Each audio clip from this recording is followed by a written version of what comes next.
Hey, hey, it's old Big Bob. Big Bob. I got a story to tell. I got a little story about a man named Bob. A friendly little guy just wanted to do his job. He sat down in the office, and what do you know? It's time to stand up and face the window. Law enforcement window, that is. Asked me to kindly put my hands behind my back, and then he decided to give my hands a smack with little metal rings that went around my wrist and told me to put my two palms like this behind my back. Well, I'm telling you, I was scared out of my mind. It's my birthday, by the way. Happy birthday. Well, I don't feel like saying happy birthday. I am like, I've been through it. I'm talking.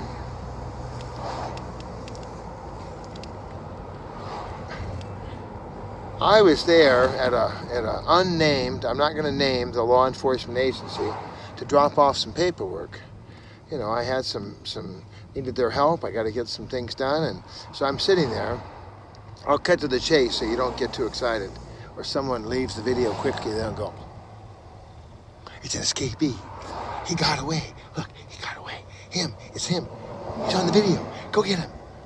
Here's what happened. I'm in this lobby of a law enforcement agency, and apparently the fella I was there to see, nice guy. I've seen him before. He's a nice guy.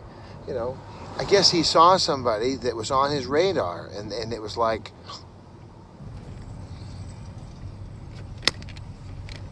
hot diggity dog.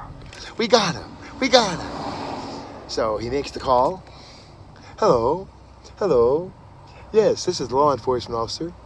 In the front lobby, there's a man. Go get him. Go get the man in the lobby. I guess that's what he said. Well, here's the deal. There was a man in the lobby. He drove a Mercedes-Benz, or a BMW. And he was in the lobby. But hasta la vista, baby. He left the lobby. He left. Bye. Bye-bye. Remember David Spade? Bye. Bye-bye. Bye-bye. Bye-bye. Bye-bye. He was out. Well, then here comes Knucklehead Charlie. Here's my hat. Hello. I'm here. Got my papers. Ready to go. So these two, a female and a male officer, come out, and literally, as I sang in the old Beverly Hills classic, they literally directed me to stand up. They said, "Please stand up. Please face the window. Please." I'm like, what? I could not believe it. I'm just like, are you kidding me? I said, well, what do you need? Why am I being detained? I'm started asking questions kind of calmly. I don't want to excite anybody. But, you know, it's law enforcement people. You got to be cool. You got to be cool. You got to be cool. You're going to be in school. You got to be cool. So here I am. I'm getting cuffed up with metal handcuffs. And they say, "Do you have any medical issues? Medical issues? You? Any medical issues? You're kind of breathing funny." I said, "I'm really stressed out. I mean, what is this about? What's going on?" "Well, we just want to have a little talk with you." Yeah, just, that's what I do at my house. You know, come home. Papa's home. Everybody stand up, face the windows, spread your legs. No, we don't do that. If we talk, we just talk. We don't arrest people. So I can see that I'm being detained. And then they took me over to the counter, same drill, spread your legs. And I'm thinking, oh my God. So I'm just like, I'm like freaking here. I'm standing there at the counter, and he's wanting to go through all my pockets. And if you know Mr. Bob, you know that Mr. Bob, I am Mr. Pockets. Just call me Mr. Green Jeans. Just call me Mr. Green Jeans. I have more pockets. I have more stuff than you can shake a stick at. I got more stuff than you can shake a stick at. Did I mention that? Shaking a stick at more stuff? That's me. I'm Mr. Shake and Bake. I got stuff. So they're asking, what's in this? What's in that? What's this about? What's that about? Is this your ID? Is that your ID? Where does this go? What are all these keys? What's up? I'm just like, so I'm just trying to explain. Well, see the pill bottle, no, there's no medication. The pill bottle is just there because I have my Bluetooth in it, and then I've got my drill bits. Well, what would you like to put in your car, sir? Put in my car? I like to put myself in my car and get out of here. I didn't say that, but I said, well, what's going on? Why am I being detained? What's going on?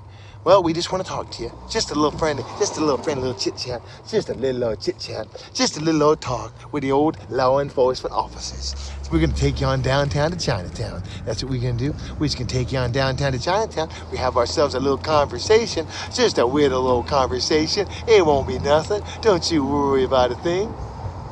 I'm sitting here going, talk about avoid arresting convictions. They're taking me away as I stand there. I'm thinking, what on earth could I have done? What is it? What are they doing? What is going on here? And see, I didn't know. I already told you the end of the story. That I didn't tell you the end. Maybe I got distracted. So let me get back to it. This is quite a birthday I've had. This is the most exciting birthday ever. Thank you, Jesus.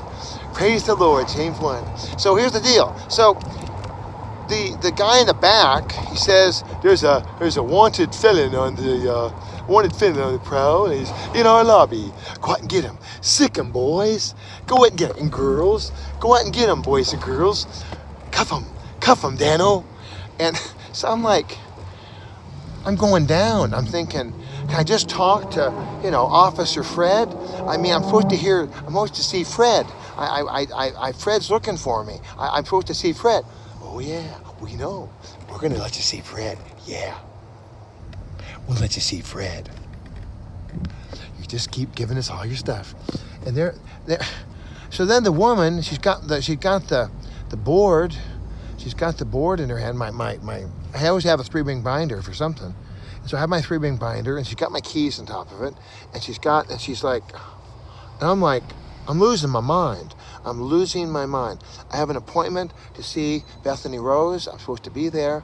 My car is parked on the street. I mean, what's going to happen to my car? They're talking about they're going to put my stuff in the car, and we can't put valuables in the car. We're going to put it in your glove box. We'll put it in your glove box. I'm thinking, you people are out of your mind. Have you seen my car? My glove box hasn't worked since 1948. And Harry Truman, after he dropped the bomb, it stopped working. I mean, you aren't going to get my glove box. And what about the middle one? Well, that's gone. That's been shredded. I mean, you see my car? This car is a working vehicle. And then the guy has the gall, unmitigated gall, to say, well, you look like a truck boy to me. You look like a man who's going to have a truck. Where's your truck? Don't you have a truck? Ain't you got no truck, boy? I'm just like, no, I don't have a truck. People like to steal from trucks. I'm talking to law enforcement at this point. People like to steal trucks, and I don't like to get involved with that kind of thing. I'd rather not be involved with a truck being, and trucks eat up gas, and if you're living in your car, you don't want to be in a truck, because, the bench seats there, like this. Okay, relax. They kept saying that to me. Relax. Why are you breathing hard? You're handcuffing me in the lobby of the building, and you wonder, gee, why is Mr. Bob, that guy almost hit me, just like, why is Mr. Bob hyperventilating? Well, you're basically arresting me, and I have no idea why. They didn't say, and you have the right to, they didn't say that. And they didn't say, and because no, they give me no reason. We just want to have a little chit-chat. Just a little old chit-chat. Just a little old talk-a-rooney. Don't you worry, Betty boy. So, I'm just like, I didn't wet myself. I didn't soil myself. but I was stressed. This is my birthday. I'm thinking, happy birthday, Big Bob. Big Bob. Big Bob. I'm having a birthday. Having a big birthday party. For old Big Bob's having a big birthday party. That's right. The old man's having a birthday. Happy birthday to you. Happy birthday to you. Let's put the hands behind the back and let's screw you too. I mean, I just felt like, oh my God. And I kept thinking, all right, you got me under your control. You know, yes, officer, official people, you've got me under your control. Now, can we just have that little talk now? And I said, look in my folder. There's my paperwork. That's why I'm here. Look, everything's official. There's nothing going on here. I got my folder. Look at my folder. And everything was perfect in my folder. And they're like, not good enough. We don't know what that is. What's that for? We don't know what that's for. Well, I don't know what that's for. Why would you have a folder? What do we care about your stinking folder? Folder? We don't need no stinking folder. So the woman is on the way to pack the 3-ring binder and to put everything away and put it in the car. Well, the person that I'm there to see is the one that directed her to chop, arrest, sick, get him, sick him, take him down, Dano. So this person, I reveal it's a man. Oh my gosh, now we know exactly who it is. You don't know. But the thing is the law enforcement person who directed this action to be taken in the lobby, apparently he didn't do a very good job of describing it. I guess he just made an assumption that whoever it was that was in the lobby when he noticed, I guess someone called or someone signed in or something, there was no personnel at the desk. You know, I just picked up a phone and I got a number and I said, hey, let Officer Freddie or Sammy or whatever I want to call him in this anonymous story I'm telling, which is not a story, it's a true story. And the names have been taken to protect the officers, because I don't want anybody getting excited at the officers, because it really was an honest mistake, but help me, Jesus. So they continue on. Then they're walking me down the hallway. Then they're walking me through dun dun dun dun dun dun dun dun dun dun dun dun dun dun dun. You don't know Get Smart? That's Get Smart's theme. So they're walking. I love this map program. I love this. I wish I could show it to you. It's amazing. The map is taking me right to the 5. Because I got to take the 5 down to Costco to pick up the pizza for the Bible study. And it's like, I love this. Life is good. I'm glad I'm not dead. I'm glad. Oh my God, look, there's Big Jim's. I got to show you this. This is so cool. Look, there's Big Jim's. And then my friend, then there's another restaurant over there. We used to go to Big Jim's. All the boys and I would go to Big Jim's, breakfast, lunch, and dinner. Big Jim. And then I think my friend's house is right down here. It's just as incredible. So I was crying my eyes out. This is my birthday. I'm 61 years old today. And here I am. I'm getting, so now I'm teasing. Now I've got arrest 1.5. What do you mean arrest 1.5? What's that mean, Bob? What's that mean? Arrest 1.5. What's 1.5? What's it mean? What's the decimal for? What do you want me to either arrested or you're not arrested? No, not exactly. I can describe that. So these guys walk me back. Dun dun dun dun dun dun dun dun dun dun dun ba-dum ba-dum ba-dum ba-dum ba-dum ba-dum dun dun dun dun dun dun ba-dum ba-dum ba-dum ba-dum ba-dum ba-dum ba-dum. Now over here on the side, just past down there a little ways is my friend's place, where that big green tree is. That is my friend's place. That's where my friend owns a building there. And I've done work on that building right there. Isn't that incredible? And there it is. Well, you can't see it, but it may be on the way by. We might be here quite a while. I better just get back to business here. So now I'm back. Now I'm in the back. And the woman has taken my binder, and she's taken all my keys, and she's taken I don't know what not. I mean, they're just like, and of course the guy said, well, we're going to keep We got your phone for, oh my God, they just had an accident right there. That's an accident right there. I just saw it happen. The cars touched each other, so now they're gonna have to pull over. That's gonna block the traffic up. Help me, Lord. I try to tell my son, Robert, that. I said, son, do not zing over. Don't go. That's not the way you drive. You drive like this. Just easy and smooth. Remember that song by the Commodores? Easy. That's just, we're gonna drive easy. You wanna change lanes easy. See, I'm changing lanes. Watch me. I'm going. Nice and smooth and easy. So if you're making a mistake, there's a chance for someone to go, and you go, oh my gosh, oh my lands, help me, Jesus. And you pull back. But if you don't have time to hear, then if you just already into the car, you ran into them, it's too late to honk the horn. Now it's time to, hello, yes. Do you have a hearing doctor? I just blew my ears out with my horn. Okay, so we're walking to the back of the law enforcement agency. Now I'm into the catacombs of the law enforcement agency. And then I'm walking by and they have the booking table and they got the fingerprints and I can see the name of the other guy and there which holding cell is available for this guy. And I'm losing my mind. I said, please, can we see Officer Freddy? Can we, oh, he's coming. He'll talk to you. Yeah. And I'm like, I need Officer Freddy. I got to talk to Officer Freddy because the law enforcement person, Officer Freddy, that's who I got to see. I came here to see the guy named Freddy. What in the world? And so these people are driving like there's no penalties, there's no God, there's no devil, it's just, and then they wonder, golly gee, why are we having so many sick alerts? Why is there an accident?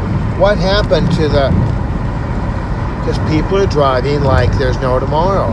They're driving without any regard to laws, to safety, to prudence. Remember George Bush Sr.? Well, we are not going to do that. It wouldn't be prudent at this time. Wouldn't be prudent at this time. Who uses the word prudent anyway? I don't know who's using the word prudent, but certainly wasn't me. It was George Bush Sr.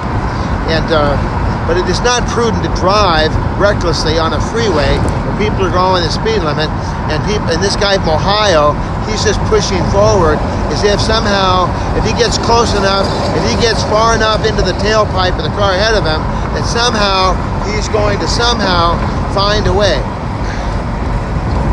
The Lord will make a way, but you got to back off, pal. You got to keep your distance. You got to bring it on back. Bring it on back. All right, so I'm there, and he's looking for a clean cell. He says, is there any women in there? And they say no, and I'm losing my mind. I'm thinking, I'm going to miss my point with my daughter. How can I reach my attorney? What is going on? Why is this happening? What did I do? What could I have missed? He's telling me, well, maybe it's about this, maybe it's about that. And I'm thinking, maybe it is. What can I have missed? How did I mess up? What did I possibly do? We talked about this before, that each of us every day probably commits several crimes. We just don't know about it. So I'm thinking, well, he puts me into a holding room. It's a little concrete box, smaller than the one that Bethany and I have. And he says, and I say to him, can we please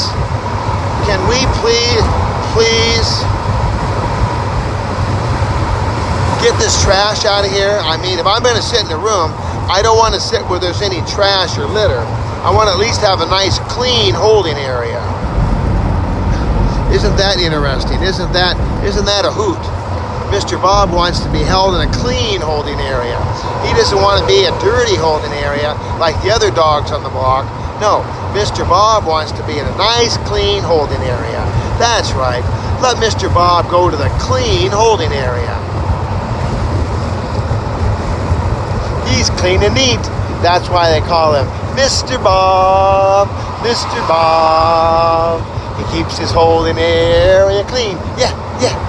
Mr. Bobby, Mr. Clean. He keeps it so nice. Hip hip hooray for Mr. Bob today. Hip hip hooray, hey, hip hip hooray, hey. Mr. Bob's gonna be in a clean holding area at the law enforcement agency building. There he goes, look at him, he's still cleaning. I'm always cleaning, I'm always picking things up. So here I am, I'm picking up the holding area, and I'm still asking for Officer Freddie. Please.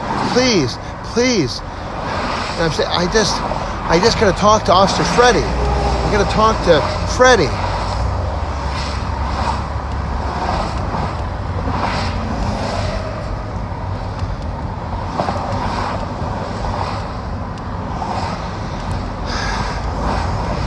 And just as the rusty steel door of the cell block was about to close down on my life and seal my fate, here comes Officer Freddie. He's a little fella. He's got little short hands and he's a little tiny fella. And I'm like, remember the Green Mile? I'm like that big black dude.